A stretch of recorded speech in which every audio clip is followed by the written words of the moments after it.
فاتح.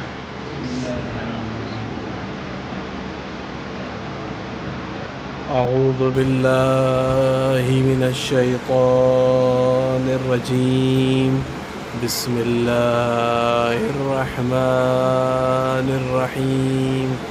الحمد للہ رب العالمین والصلاة والسلام علی اشرف الانبیاء والمرسلین سیدنا و نبینا و شفیع المذنبین ابی القاسم محمد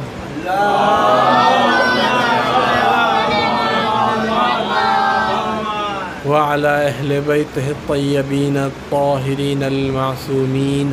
أما بعد فقد قال الله سبحانه تبارك وتعالى في كتابه المبين وهو أصدق الصادقين وقوله الحق. بسم الله الرحمن الرحيم. إنا أعطيناك الكوثر فصل لربك وانحر إن شانئك هو الأبتر. صدق الله العلي العظيم. بے شک ہم نے آپ کو کوثر عطا کیا.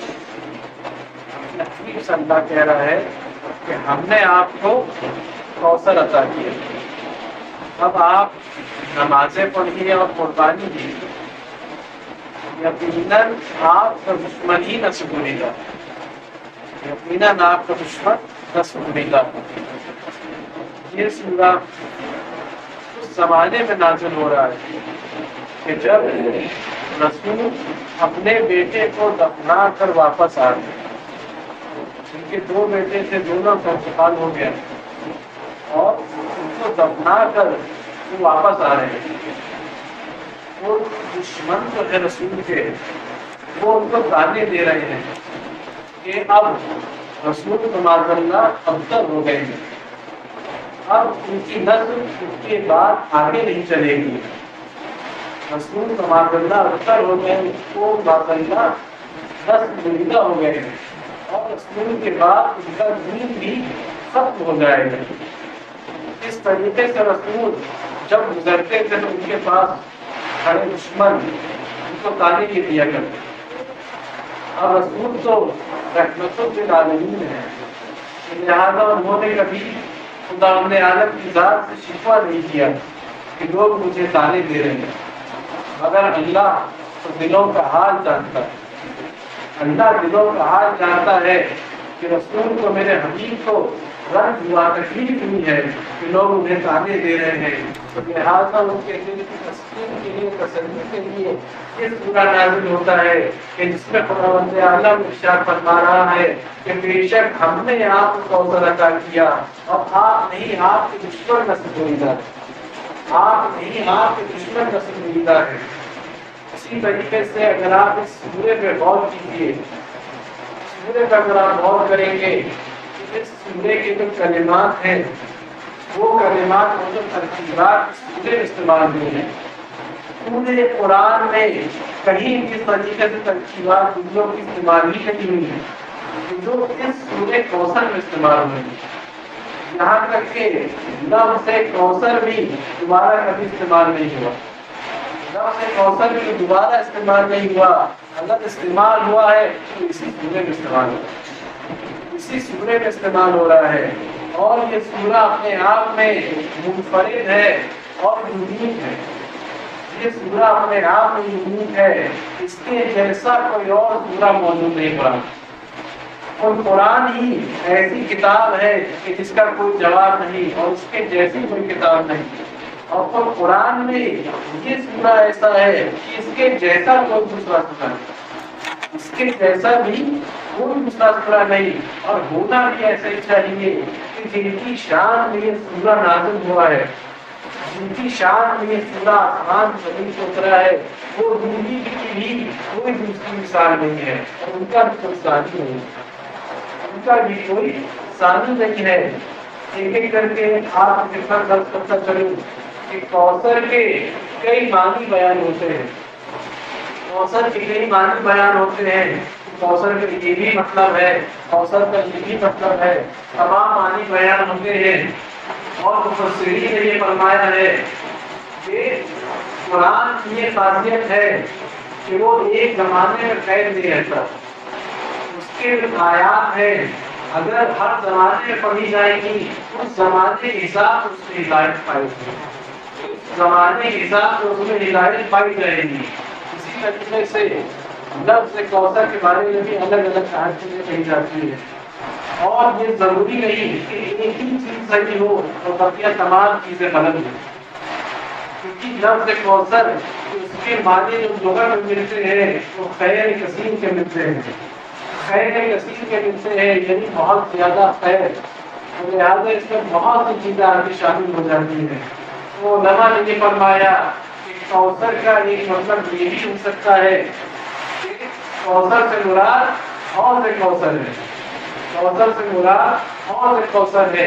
یہ تو علماء نے کہا کہ ممکن ہے کہ یہ بھی مطلب ہو سکتا ہے، لیکن ایسا نہیں ہو سکتا کہ صرف یہی مطلب ہو، صرف یہی مطلب ہو، ایسا ممکن نہیں ہے، کیونکہ سورے کا اگر ہم آگے تلاوت کریں، آگے دیکھیں تو یہ آیت ملتی ہے کہ اللہ یہ کہہ رہا ہے کہ ہم نے آپ کو کوثر دیا اور یقیناً آپ کے دشمن نصیب دیا ہے۔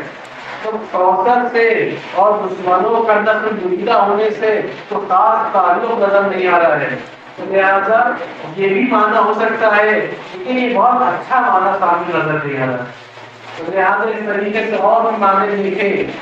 اس نمبر یہ کہا کہ کوثر سے مراد قرآن ہے، کوثر سے مراد قرآن ہے، اس کا بھی جواب علماء نے قرآن ہی سے دیا، قرآن میں پہلے ہی موجود ہے کہ علم القرآن خلق الانسان، کہ اللہ نے قرآن کا علم رسول کو پہلے ہی سکھا دیا، اس کے بعد جا کے کہیں انسان کی خدمت ہو رہی ہے، اور سورہ کوثر جو ہے وہ بعد میں نازل ہو رہا ہے، اور حوض کوثر جب قیامت آ جائے گی اس کے بعد عطا کیا جائے گا، تو لہٰذا یہ بھی احتمال کمزور ہو جاتے ہیں کہ یہی سے معنی ہو۔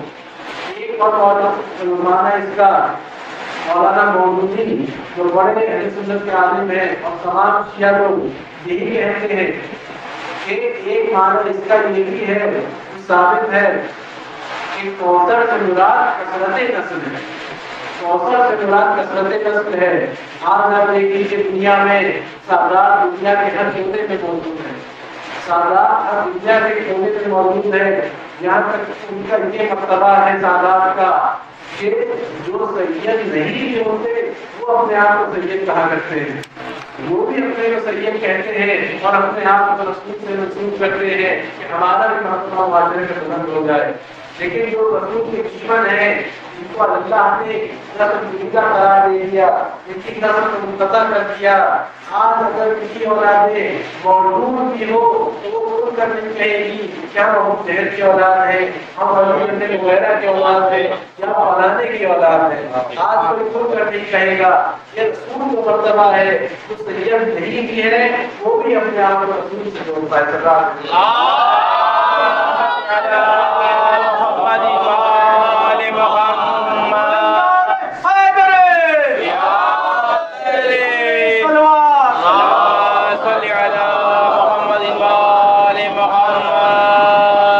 اسی طریقے سے تمام اور قرآن کوثر بھی ملتے ہیں،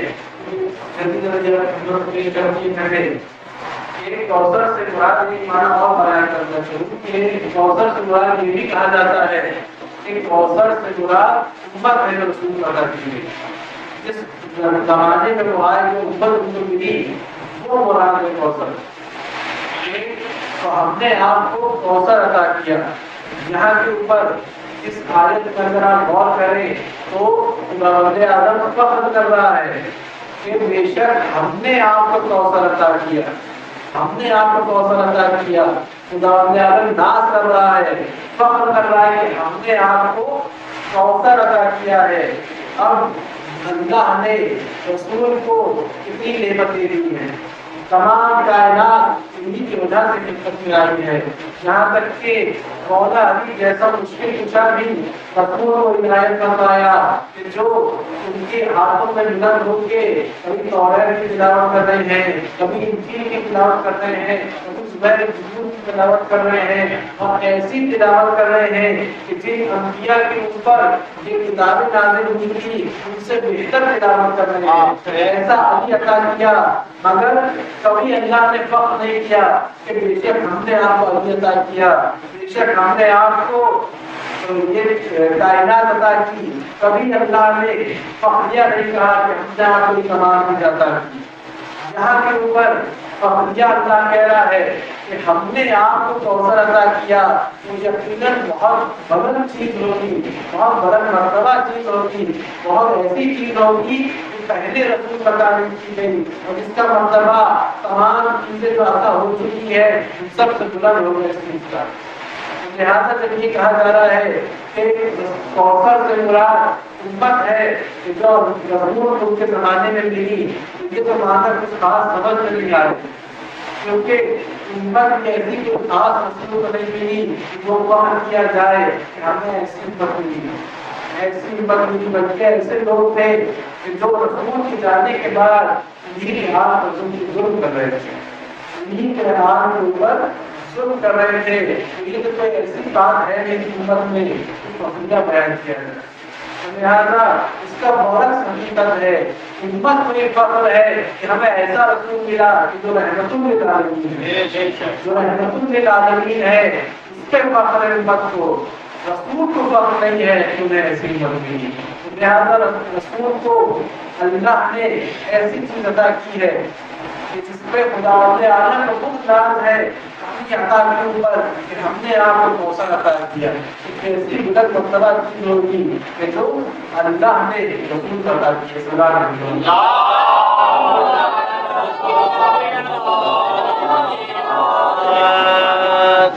اور تمام علماء کا جو اتفاق ہے کہ سب سے بہتر معنی کوثر کا یہ ہے کہ اللہ ناز کر رہا ہے، فخر کر رہا ہے کہ بے شک ہم نے آپ کو فاطمہ عطا کی ہے۔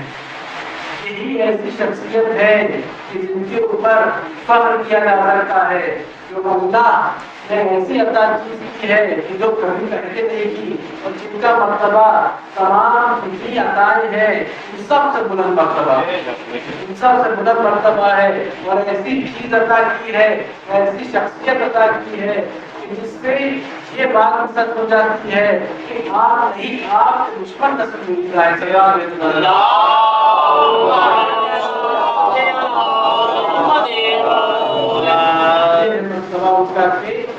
جناب سیدہ کو عطا کیا اللہ نے کہ نسل آپ بریدہ نہیں ہے نسل آپ کی، بلکہ آپ کی دشمن نسل بریدہ ہے۔ اس بات کا ثبوت ہے کہ وہ ان کو عطا کیا، ان کے ذریعے سے ان کی نسل آگے بڑھی ہے، رسولوں کی نسل رحمت سلیدہ کے ذریعے سے آگے بڑھی ہے، لہٰذا میری بات سچ ہو گئی کہ ان کی نسل آگے بڑھی رحمت سلیدہ کے ذریعے سے آگے بڑھی۔ اسی طریقے سے آپ دیکھیے کیا مرتبہ ہے سیدہ، کیا مرتبہ ہے کہ تمام جگہ چاہے مکے میں ہو چاہے مدینے میں ہو، ہر جگہ رسول نے ان کا مرتبہ بیان کیا، اپنے اعمال سے یہ دکھا دیا کہ یہ عام خاتون نہیں ہے، کوئی عام خاتون نہیں ہے، اور یہاں تک کہ اس مجلس عنوان سے بتا دیا کہ میں اس لیے تعریف نہیں کر رہا ہوں کہ یہ میری بیٹی ہے، اس لیے تعریف نہیں کر رہا ہوں کہ یہ میری بیٹی ہے، بلکہ ان کا مرتبہ کہیں زیادہ بلند ہے، کہیں زیادہ بلند ہے۔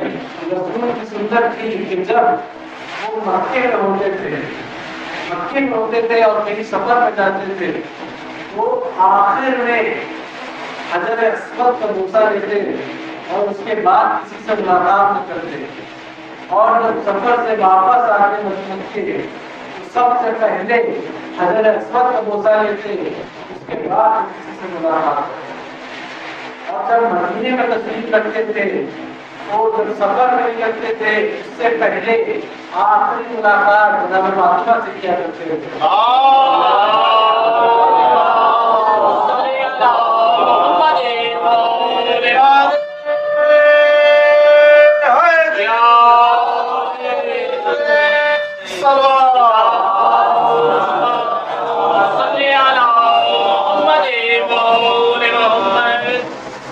ملاقات ان سے کیا کرتے تھے جب مدینے سے سفر نکلتے اور جب واپس سفر سے لوٹتے رسول سب سے پہلے جناب فاطمہ کی تشریف لے جاتے اور ان کی نشانی کا بوسہ لیتے، اس کے بعد کسی سے ملاقات۔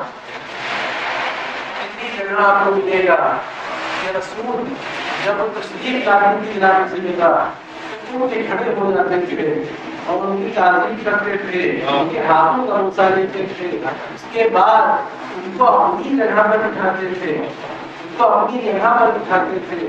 یہ مرتبہ ہے ان کا، اور اس طریقے سے ان کی تعظیم کی دنیا کو دکھا دیا کہ یہ مرتبہ ہے۔ اور قرآن سے میں آپ کو خدمت پیش کر دوں ان کا مرتبہ کہیں زیادہ بلند ہے کہ جان ضرور کرتا ہوں، کہیں زیادہ بلند ہے مرتبہ ان کا۔ قرآن میں موجود ہے کہ خدا عالم کی شان فرما رہا ہے وما محمد الا رسول، وما محمد الا رسول، محمد کچھ نہیں ہے صرف اور صرف اللہ کے رسول ہے، محمد کچھ نہیں ہے صرف رسول ہے اللہ کے۔ اور آج یہاں دنیا میں دیکھیں گے ہر چیز ملتی ہے کہ محمد جو ہے ابو طالب کے پوتے بھی ہے، محمد جو ہے کسی کے بیٹے بھی ہے، محمد جو ہے کسی کے بھتیجے بھی ہے، محمد جو ہے حسنین کے نانا بھی ہے، محمد جو ہے ابو طالب کے بھتیجے ہیں، اور اسی طریقے سے محمد جو ہے جناب فاطمہ کے والد بھی ہے، تمام نسبتیں ہیں، تمام رشتے ہیں۔ اور اللہ کہہ رہا ہے کہ محمد کچھ نہیں ہے صرف اور صرف ہمارے رسول ہیں، صرف اور صرف میرے رسول ہیں۔ یہاں اتنے رشتے بھی موجود ہیں اور اس کے اوپر سے اللہ کہہ رہا ہے کہ محمد کچھ نہیں ہے صرف اور صرف رسول ہے، صرف اور صرف رسول ہے۔ تو اگر آپ دیکھیے کہ رسول اپنی بیٹی کی تعریف کے لیے کھڑے ہو رہے ہیں تو ایک باپ اپنی بیٹی کے لیے تعریف نہیں کر رہا ہے، ایک باپ اپنی بیٹی کی تعریف نہیں کر رہا ہے، بلکہ رسالت پوری رسالت ان کی تعریف کر رہی ہے، فاطمہ کی پوری رسالت ان کی تعریف کے لیے کھڑی ہو رہی ہے۔ اسی طریقے سے اگر آپ دیکھیں کہ ایک نانا اپنے نوازوں کے لیے نانا بنا ہے، ایک نانا اپنے نوازوں کے لیے نانا بنا ہے، اسے آپ تصور کیجیے کہ ظاہر کی عمر نہ چاہیے کہ نانا نوازوں کے لیے نانا بنا ہے، بلکہ رسالت امامت کے لیے نانا بنی ہوئی ہے، رسالت امامت کے لیے نانا بنی ہوئی ہے۔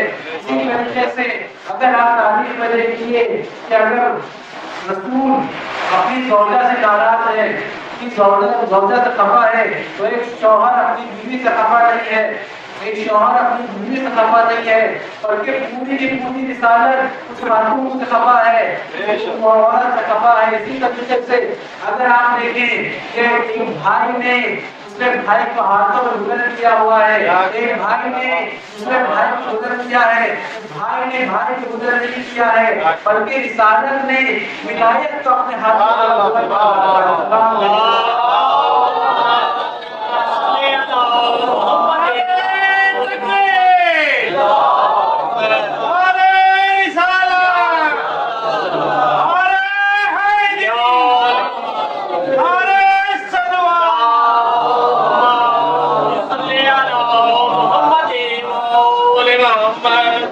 اگر آپ رسول کو دیکھیں تو اہل بیت سے سلوک کیسا کر رہے ہیں، کس طرح سے سلوک نہیں کر رہے ہیں کہ اس سے کوئی قرابت ہے، کوئی نزدیکی ہے، کوئی رشتےداری ہے، بلکہ ہر عمل سے اہل بیت کی عظمت جھلکتی ہے، اہل بیت کی عظمت ظاہر ہوتی ہے دنیا کے لیے کہ ان کا مقام کیا ہے، ان کا مرتبہ کیا ہے۔ اور یہاں تک کہ رسول نے یہ بھی بتا دیا کہ اس کائنات کی خلقت جو ہو رہی ہے وہ پانچ کی وجہ سے ہو رہی ہے، اس کائنات کی خلقت جو ہو رہی ہے پانچ کی وجہ سے ہوئی ہے۔ اس واقعے کو، جس واقعے میں آیت تفصیل نازل ہوتی ہے، اس کو حدیث قصہ کہا جاتا ہے، اس کو حدیث قصہ کہا جاتا ہے۔ آپ دیکھیں اس طریقے سے رسول اللہ نے تمام انبیاء اور آخری نبی صرف ایک فرق رکھ دیا، بہت سے فرق ہیں، ایک فرق یہ رکھ دیا کہ آپ کی خدمت درج کر دوں۔ وہ فرق یہ ہے کہ جب دوسرے انبیاء کو ان کو کتابیں اور صحیفے دیے گئے تو ان کو ایک فلاں مقام کے خاص مقام پر بلا کر کتاب عطا کی گئی، جناب موسیٰ کو کوہتور پر بلایا اور بلا کر کتاب دی، اسی طریقے سے جناب عیسیٰ کو بھی ایک جگہ پر بلایا، بلا کر ایک کتاب عطا کی، اسی طریقے سے تمام انبیاء کے لیے یہی ملتا ہے۔ مگر یہ سلسلہ اللہ نے آخری رسول کے لیے توڑ دیا، آخری رسول کے لیے توڑ دیا، یہاں تک کہ یہ ملتا ہے کہ جہاں رسول ہو آیت وحی نازل ہوگی، جہاں رسول ہوں گے آیت وحی آئے گی، اگر کسی سودا کے کبوترے میں ہوں گے تو آیت وہاں آئے گی، اگر مکے میں ہوں گے تو آیت وہاں آئے گی، اگر مدینے میں ہوں گے تو آیت وہاں آئے گی، اگر خشک ناکہ پہ ہوں گے تو آیت وہاں پہ آئے گی۔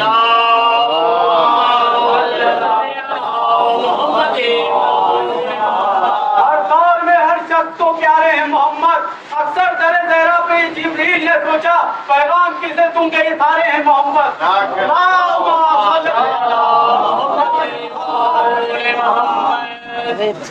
یہ مرتبہ، یہ ہے ان کا مرتبہ، آپ اسی طریقے سے انہیں دیجئے صلاۃ مرتبہ۔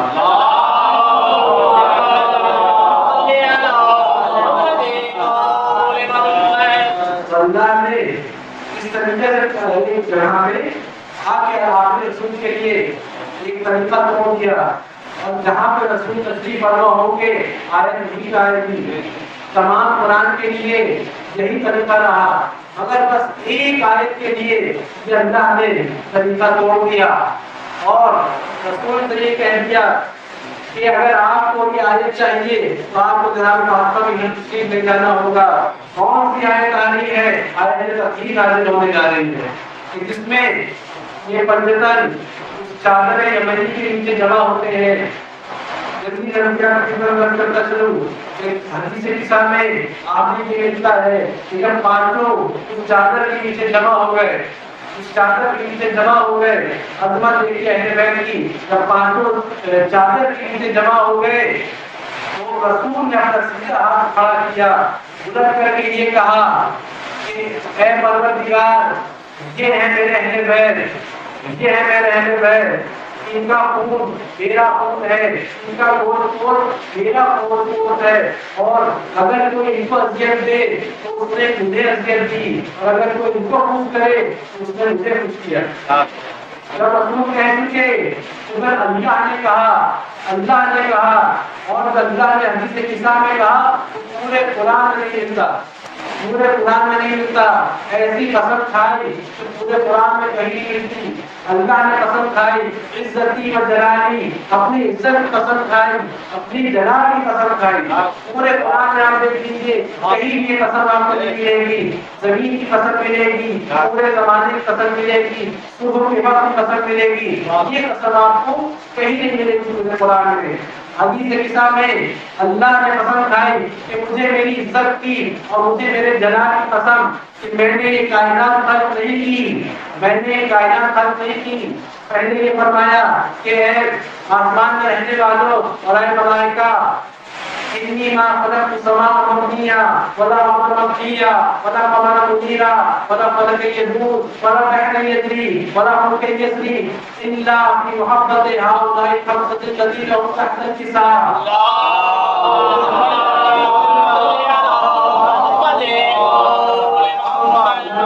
قسم کھائی کہ میں نے کائنات خلق نہیں کی، میں نے سورج کو نہیں چمکایا، میں نے آسمان کو نہیں بچھایا، میں نے نہریں نہیں بہائی، میں نے تمام کائنات کو خلق نہیں کی. ان پانچ کی محبت میں جو چادر کے نیچے جمع ہے، ان پانچ کی محبت میں یہ جو چادر کے نیچے جمع ہے. اس کے بعد جبرائیل پوچھتے ہیں ان چادر کے نیچے کون ہے، اس چادر کے نیچے کون ہے. تو اللہ کا انداز دیکھیے کہ کس طریقے سے اہل بیت کو پہچانوایا خود اللہ کی ذات نے. کیا کہا؟ وہ اہل بیت النبوہ ومعدن الرسالہ، وہ فاطمہ تو ابوہا و بعلہا و بنوہا.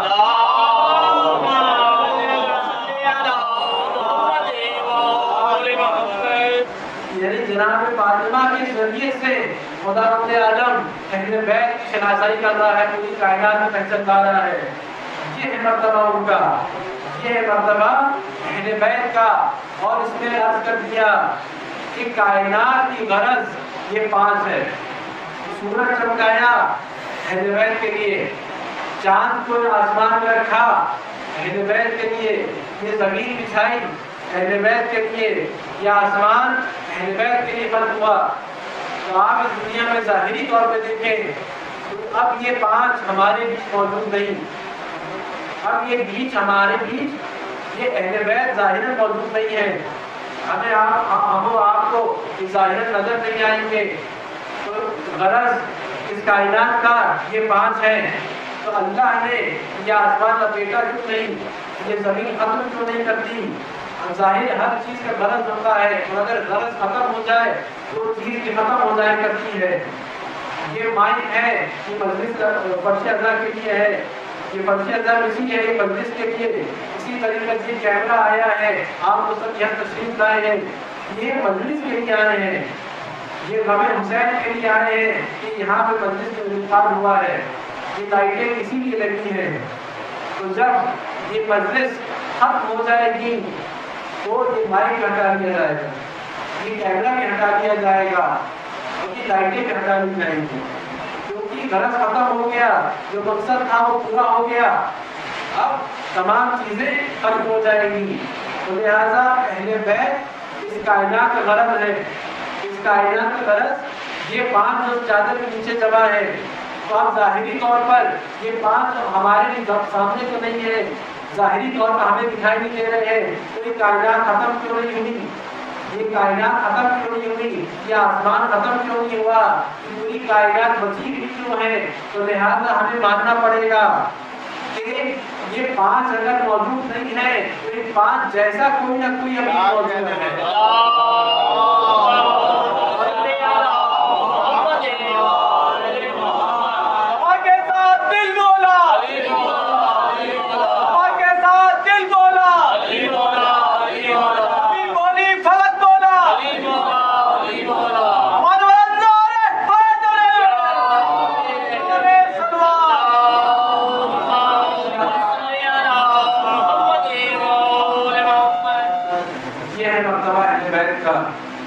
تمام کائنات کی خلقت اس اہل بیت کی وجہ سے ہوئی ہے. ہم اور آپ یہاں بیٹھے ہیں یہ انہی کی وجہ سے بیٹھے ہیں. اگر ان کی خلقت نہ ہوتی آج ہم یہاں جمع نہ ہوتے، آج ہمارا وجود ہی نہ ہوتا. ہمارا وجود ہے تو انہیں کی بنیاد پہ ہے۔ اگر وہ نہ ہوتے آج ہم نہ ہوتے۔ یہ ہے اہل بیت اور ان کا مرتبہ، اور تمام اہل بیت کے یہی مرتبہ ہے، کیونکہ سب کے سب ایک ہیں، کسی کی مرتبے میں فرق نہیں ہے، کسی میں کوئی فرق نہیں ہے۔ خود رسول نے فرمایا ہے کہ اولنا محمد ووسطنا محمد وآخرنا محمد وکلنا محمد، سب کے سب محمد ہے۔ تو یہاں تک کہ ایک بڑے اہل سنت کا عالم ہے، نام میرے ذہن سے نکل گیا ہے، صرف وہ شہادتیں انہوں نے کتاب کی، صرف شہادتیں کتاب کی انہوں نے، اس میں انہوں نے یہ تحریر فرمایا کہ تمام صفات جو دوسرے انبیاء کو ملی ہے، دوسرے انبیاء کو جو تمام صفات ملی ہے، وہ آخری نبی خاتم النبیین میں آ کر ختم ہو جاتی ہیں۔ یعنی الگ الگ صفات الگ الگ انبیاء میں بانٹ دی اللہ نے، مگر خاتم النبیین میں تمام صفات آ کر جمع ہو گئی۔ ساری صفات جو دوسرے انبیاء کو ملی وہ سب صفات رسول میں موجود ہیں، لیکن ایک صفت اللہ نے ان کو نہیں دی۔ وہ کون سی صفت؟ وہ شہادت کی صفت۔ یہ ان کا عقیدہ ہے، وہ خود تحریر فرما رہے ہیں کہ ایک صفت اللہ نے رسول کو عطا نہیں کی۔ وہ کون سی؟ شہادت کی صفت، شہادت کی صفت۔ تو لہذا اللہ نے یہ چاہا کہ رسول میں کوئی کمی نہ رہے، کوئی صفات کی کمی نہ رہے، تو مصلحتاً رسول کو شہادت نہیں دی، تو رسول کے دونوں بیٹوں کو شہادتیں دے دی، دونوں بیٹوں کو شہادتیں دے دی۔ یہاں تک کہ اس سے یہ ثابت ہو گیا کہ رسول کی شہادت یعنی ان دونوں بیٹوں کی شہادت رسول کی شہادت، یعنی حسن کی شہادت رسول کی شہادت ہے، اور امام حسین کی شہادت رسول کی شہادت ہے۔ یہ انہوں نے اپنی کتاب میں لکھا، بس ایک جملہ رہ گیا جو اضافہ کرنا بھول گئے، وہ میں آپ کی خدمت میں پیش کر دوں۔ یہاں تک یہ کہہ دیا کہ رسول کی حسن کی شہادت رسول کی شہادت ہے، اور حسین کی شہادت بھی رسول کی شہادت ہے۔ تو یہ جملہ بھی لکھ دیں کہ حسن کا قاتل رسول کا قاتل ہے، اور حسین کا قاتل رسول کا قاتل ہے۔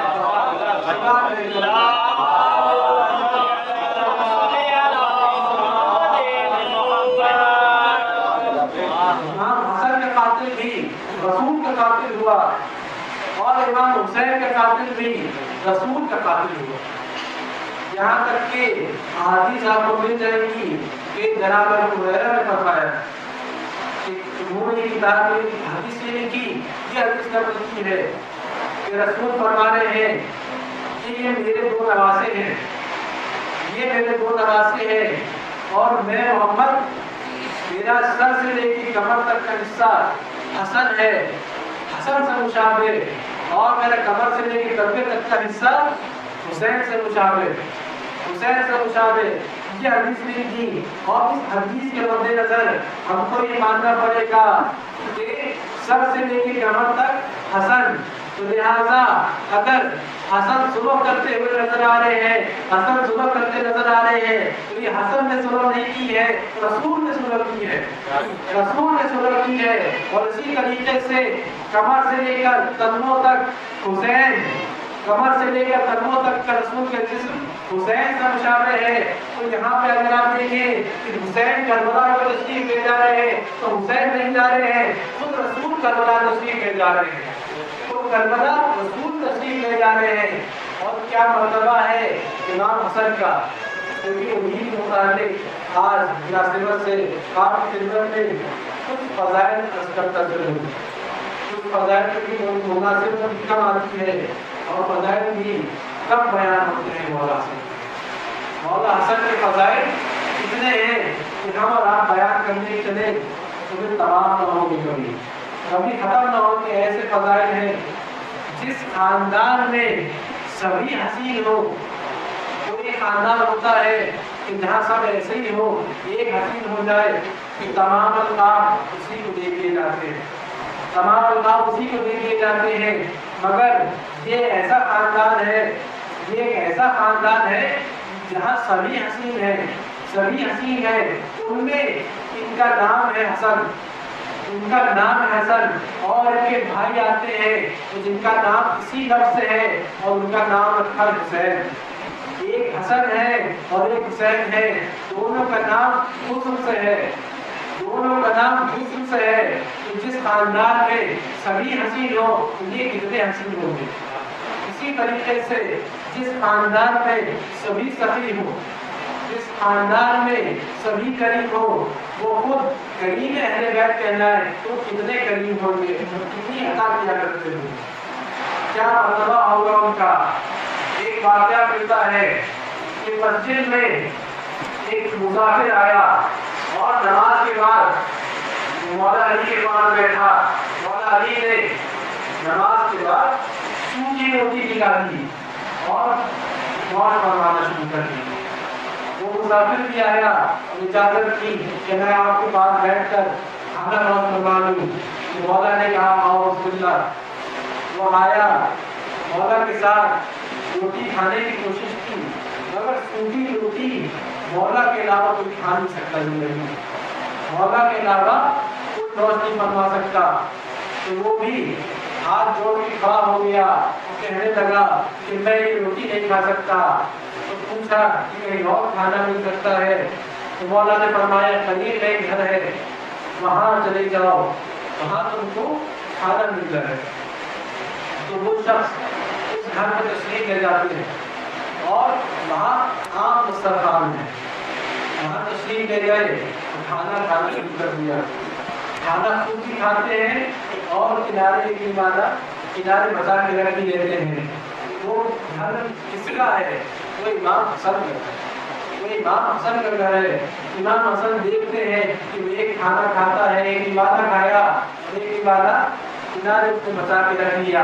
امام حسن فرماتے ہیں کہ ایسے کیوں کھا رہے ہو, پیٹ بھر کے کھا لو, پیٹ بھر کے کھا لو, جتنا چاہے اتنا کھاؤ, اور کھانے کے بعد اگر لے جانا چاہتے ہو تو لے کے بھی جا سکتے ہو, لے کے بھی جا سکتے ہو. اس طریقے سے نہ کھاؤ ایک ہی والا کھا رہے ہو اور ایک ہی والا بچا رہے ہو.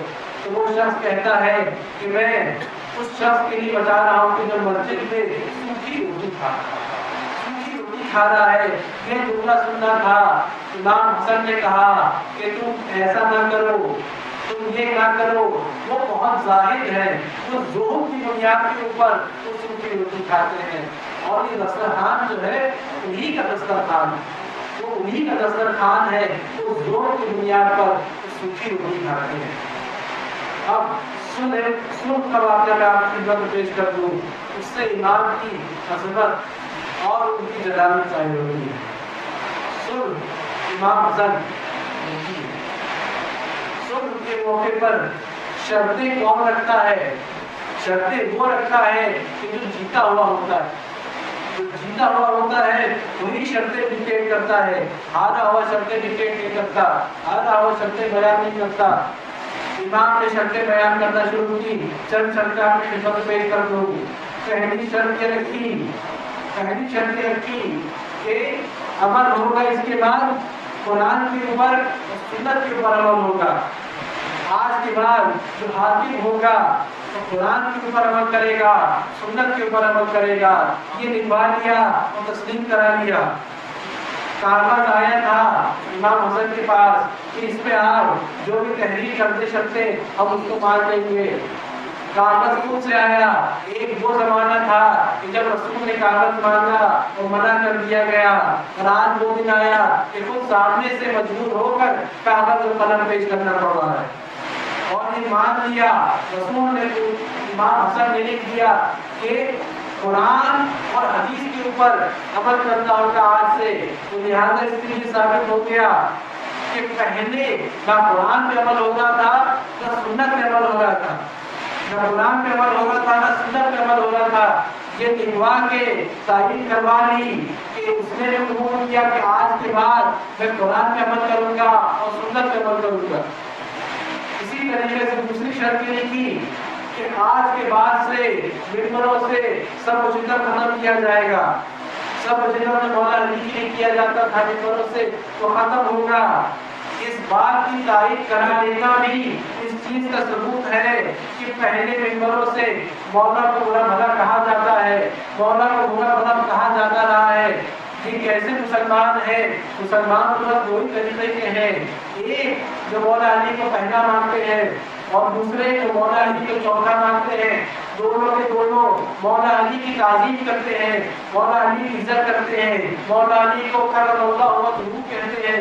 یہ کون سے مسلمان ہیں جو خود مولا علی کی برائی کر رہے ہیں ممبروں سے؟ یہ کون سے مسلمان ہیں؟ یہ مسلمان ہی نہیں ہے۔ اس طریقے سے لکھوا لیا کہ یہ جو شرطیں تھیں تائید کروا لی کہ جو پہلے ہو گئی تھی اب نہیں ہوں گی۔ اب کسی نے یہ کہا کہ یہ پہلے چیزیں نہیں ہوا کرتی تھی، تو یہ تعریف جو ہے اس بات کا ثبوت ہے، تاریخ اس بات کا ثبوت ہے کہ پہلے ہوا کرتی تھی اور مولا حسن نے لکھوا دیا کہ آج کی بات سے نہیں ہوئی۔ اسی طریقے سے اور وہ امیر شام جھنجھلاہٹ میں تو کھائی کہ اسے یہ شرطیں ماننی پڑ رہی ہیں، یہ شرطیں ماننی پڑ رہی ہیں۔ کہنے لگا کہ اے حسن میں آپ سے افضل ہوں، انا خیر من، میں آپ سے افضل ہوں، میں آپ سے بہتر ہوں۔ یہ کہنے لگا۔ مولا نے جواب کیا دیا؟ ایسا جواب دیا کہ واقعی معصوم ہو تو معصوم ہی ایسا جواب دے سکتا ہے۔ مولا نے فرمایا کہ میں تو یہ بھی نہیں کہہ سکتا کہ میں تم سے افضل ہوں، میں تو یہ بھی نہیں کہہ سکتا کہ میں تم سے افضل ہوں۔ تو پوچھنے لگا کہ کیوں ایسا آپ کیوں نہیں کہہ سکتے کہ آپ مجھ سے افضل ہیں؟ تو مولا نے کہا کہ مقایسہ اور مقابلہ ان چیز کا ہوتا ہے، ان چیزوں کا ہوتا ہے کہ جو ہم جنس ہوا کرتی ہے، جو ایک جیسی ہوا کرتی ہے۔ تیرا اور میرا مقابلہ کیا ہے؟ اللہ نے قرآن میں دیا ہے کہ ہر رزق اور ہر پلیدی، ہر برائی اور ہر شر ہم اہل بیت سے دور ہے، ہم اہل بیت سے دور ہے۔ یہ ہمارا خاندان ہے کہ ہر برائی ہم سے دور ہے، ایک تمہارا خاندان ہے کہ ہر اچھائی تم سے دور ہے۔ سبحان اللہ۔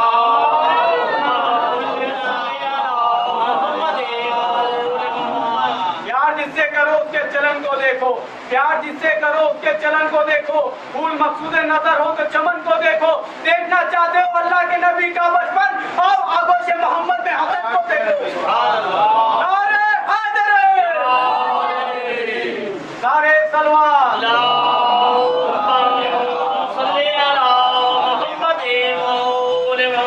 یہ تو آپ کی خدمت میں سنو کے دن کا واقعہ پیش کیا۔ اب سنو کے اگلے دن شہر مدینہ میں امیر شام نے ایک خیمہ لگایا اپنا، خیمے میں تجوریوں کے منہ کھول دیے اور اپنے خادموں سے کہا اس نے کہ جو لوگ آئے وہ مجھے سلام کریں، ان کو انعام دیتے رہنا، ان کو انعام دیتے رہنا اور ان کے مرتبے ان کے حساب سے ان کو انعام دینا۔ کسی کو ایک تھیلی، کسی کو 2 تھیلیاں، کسی کو 3 تھیلی سونا۔ اس طریقے سے لوگ مدینے کے آتے رہے اور امیر شام کو سلام کرتے رہے اور ایک تھیلیاں لیتے گئے۔ کسی کو 1 ملی، کسی کو 2 ملی، کسی کو 3 ملی۔ اب صبح سے یہ خیمہ لگا ہے، اس کا شام ہونے کو ہے کیونکہ مولا حسن ادھر نہیں آئے، مولا حسن کا وہاں گزر نہیں ہوا، تو اس نے بھجوایا کہ مولا حسن وہاں تشریف لائے۔ مولا حسن وہاں تشریف لائے، مولا حسن تشریف لاتے ہیں تو مولا حسن کی تعظیم میں کھڑا ہوتا ہے، کھڑے ہو کر ان کو بٹھاتا ہے۔ بٹھانے کے بعد یہ کہتا ہے کہ آپ شاید اس وجہ سے دیر میں آئے ہیں کہ آپ نے یہ سوچا ہوگا کہ میرا خزانہ ختم ہو جائے گا اور میں نے مدینے کے لوگوں میں خزانہ بانٹا، میں آپ کو کچھ نہ دے پاؤں، آپ کو کچھ نہیں دے پاؤں گا، اس وجہ سے آپ دیر آئے ہیں، دیر سے آئے ہیں۔ اس وجہ سے میں آپ کو صبح سے شام تک جتنے لوگوں کو جتنا خزانہ بٹا ہے اتنا ایک مرتبہ میں آپ کو دوں گا، ایک مرتبہ میں آپ کو دوں گا۔ اور فقریہ بیان کرنے لگا، اس لیے دوں گا کہ انا ابن ہند، میں ہندا کا بیٹا ہوں، میں ہندا کا بیٹا ہوں، اس وجہ سے میں آپ کو میں اتنا عطا کروں گا۔ یہ اس نے کہا۔ اب مولا نے کیا جواب دیا؟ مولا اٹھ کے کھڑے کھڑے ہو کر جانے لگے تو خود معاویہ کے خادم نے مولا کی جوتیاں سیدھی کی تو مولا نے فرمایا اس خادم سے کہ یہ جو خزانے کا ڈھیر ہے، یہ جو سونے کا ڈھیر ہے، میں یہ تمہیں دیتا ہوں۔ اور معاویہ کے خلاف ہو کے کہا کہ میں فاطمہ کا بیٹا ہوں، میں فاطمہ کا لال ہوں، سلام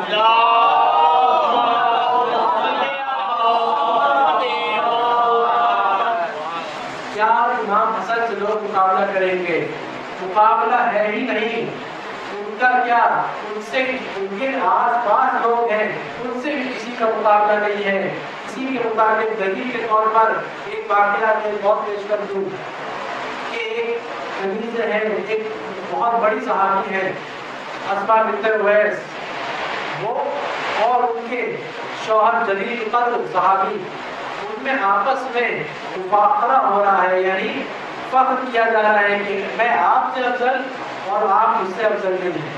ایک دوسرے سے مفاخرہ ہو رہا ہے کہ میں افضل ہوں کہ نہیں میں افضل ہوں، یہاں تک کہ ایک دوسرے سے مفاخرہ کرتے ہوئے یہ کہا جناب اسماء نے کہ میں آپ سے افضل ہوں کہ میں جناب فاطمہ کی کنیز ہوں، میں ان کے پاس نہیں ہوں، میں نے ان کی خدمت کی ہے۔ اور ان کے شوہر نے کہا کہ نہیں میں آپ سے افضل ہوں کیونکہ میں نے رسول کے ساتھ ہجرت کی ہے، میں نے رسول کے ساتھ ہجرت کی ہے۔ دونوں میں فیصلہ نہیں ہو پا رہا ہے کہ کون افضل ہے۔ یہ فیصلہ ہوا کہ ہم اور آپ چلتے ہیں اور رسول کے پاس، وہاں فیصلہ ہو جائے گا کہ ہم افضل ہیں یا آپ افضل ہیں، وہی فیصلہ ہو جائے گا۔ دونوں رسول کی خدمت میں آتے ہیں، رسول کہتے ہیں کہ آپ دونوں میں سے اے اسماء آپ زیادہ افضل ہیں، آپ زیادہ افضل ہیں۔ ان کے شوہر دلیل مانگتے ہیں کہ وہ کیسے افضل ہے، اس کی دلیل کیا ہے، دلیل کیا ہے کہ وہ زیادہ افضل ہے؟ تو رسول نے فرمایا یہ افضل ہے کیونکہ جناب اسماء بنت اویس اس موقع پر موجود تھی کہ جب امام حسن کی ولادت ہو رہی تھی، اور وہ امام حسن کی دائی ہے، وہ امام حسن کی دائی ہے۔ اس بنیاد کے اوپر وہ آپ سے افضل ہے۔ جو آپ نے کیے اس سے یہ ثابت ہو گیا کہ لوگ امام حسن کی دائی سے افضل نہیں ہے تو کیا امام حسن کی والدہ سے افضل ہو سکتے ہیں؟ کیا ان کے والد سے کوئی مقابلہ کر سکتا ہے؟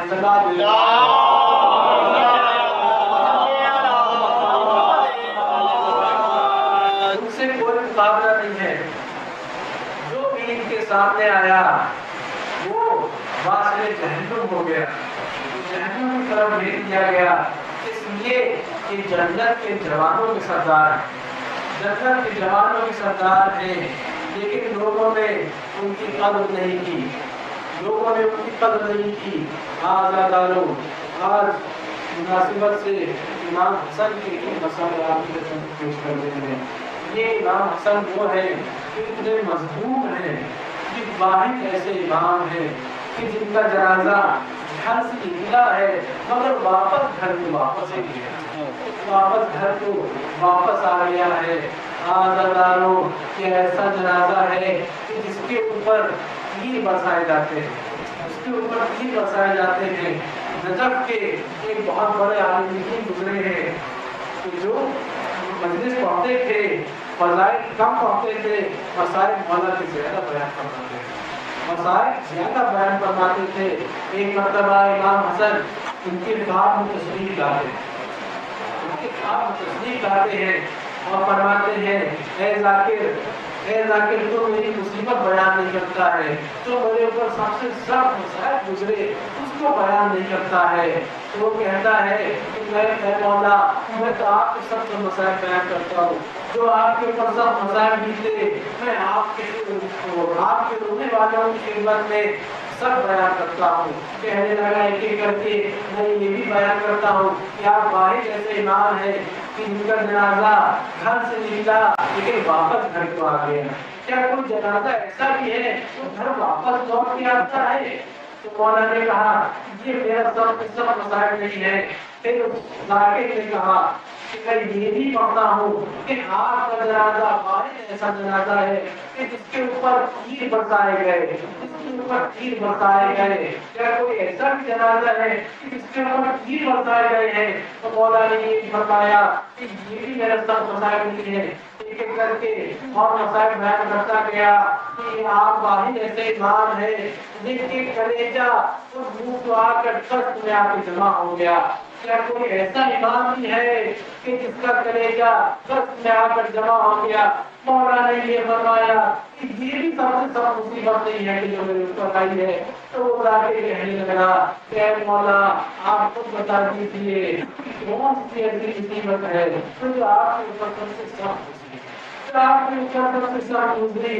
مولا نے کہا کہ میرے رونے والوں سے کہہ دینا، میرے رونے والوں سے کہہ دینا کہ جو سب سے سخت مصیبت تھی وہ یہ ہے کہ ایک مدینہ شہر ہے، ایک مدینہ شہر ہے اور اس میں ایک گلی ہے، اس میں ایک گلی ہے، اس گلی میں ایک دروازہ ہے، اس گلی میں ایک دروازہ ہے. جب اس دروازے میں آگ لگائی گئی، جب اس دروازے میں آگ لگائی گئی تو میری ماں اس دروازے کے پیچھے کھڑی تھی. جب میری ماں نے چاہا کہ دروازے کو گرنے سے روکوں تو روک نہ سکی. اور دروازہ تو میری ماں کے اوپر آ کر گرا. میری ماں نے فریاد کی اے فضا، اے فضا، اور آ کر میری خبر لو میرا محسن شہید ہو گیا، میرا محسن شہید ہو گیا. میں حسن کھڑا تھا اس موقع کے اوپر اور میں نے اپنی آنکھ سے دیکھا کہ میری ماں فاطمہ پر یہ مسائل ہوئے اور یہ مصیبت کے پہاڑ آئے. یہ سب سے سخت مصیبت ہے کہ جو میرے اوپر آئی ہے. یہ مولانا حسن نے اس خواب میں بیان کیا. یہ امام ہے کہ جو ایسے مظلوم ہے کہ جو جب ان کو زہر کیا گیا، جب ان کو زہر کیا گیا تو اس کے کلیجے کے ٹکڑے ٹکڑے ہونے لگے. اور جب مولا نے طے کی تو ان کا شکر جمع ہو گئے. جب باہر کوئی مصیبت آتی ہے تو گھر کو آتے ہیں کہ گھر کو سکون ہوگا، لیکن مولا حسن جو ہے وہ تو گھر میں بھی سکون نہیں ہے. ایسی مرمونہ روزہ ان کے گھر میں موجود ہے کہ جو ان کو 7 مرتبہ پہلے ہی زہر دے چکی ہے.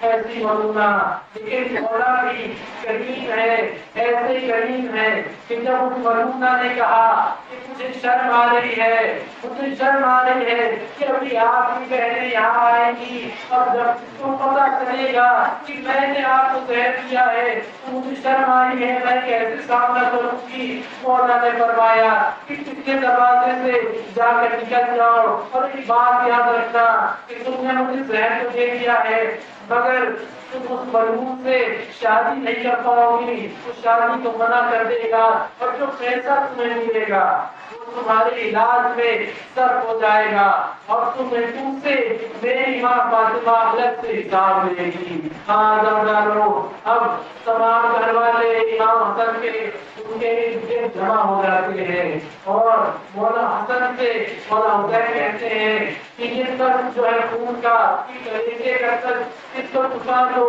اگر زینب دیکھ لے گی تو اس سے برداشت نہ ہوگا، زینب نے دیکھ لیا تو اس سے برداشت نہ ہوگا.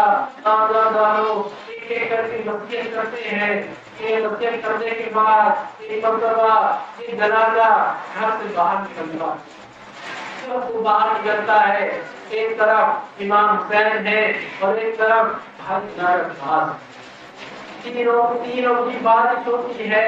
ایک مرمونہ کہتی ہے کہ جنگ جمل کا بدلہ لیتے ہوئے کہ رسول کے سرانے امام حسن دفن نہیں ہوں گے. تینوں کی بارش ہوتی ہے. آگے اوپر بھی مولا عباس کو جنگ کرنے کی اجازت نہ ملی. مولا حسین فرماتے ہیں اے عباس، مولا حسن نے کہا ہے کہ جنگ نہیں کرنا، جنگ نہ کرنا. اور جنازہ واپس موڑ دیا جاتا ہے.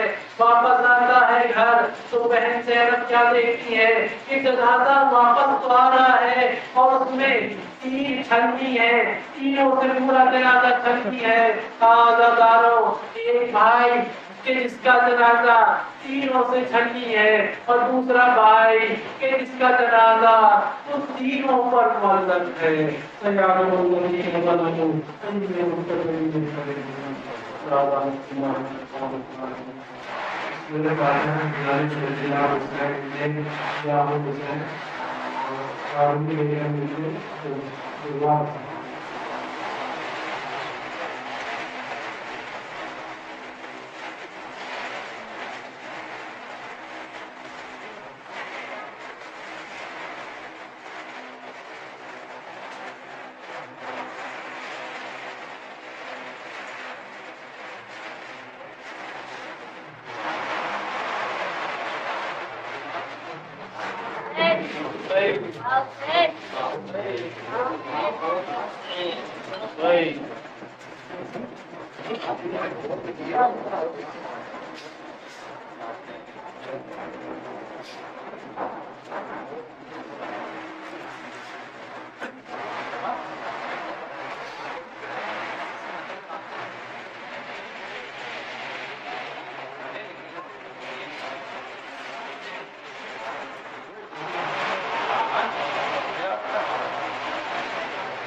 السلام على الحسين وعلى علي بن الحسين وعلى أولاد الحسين وعلى أصحاب الحسين.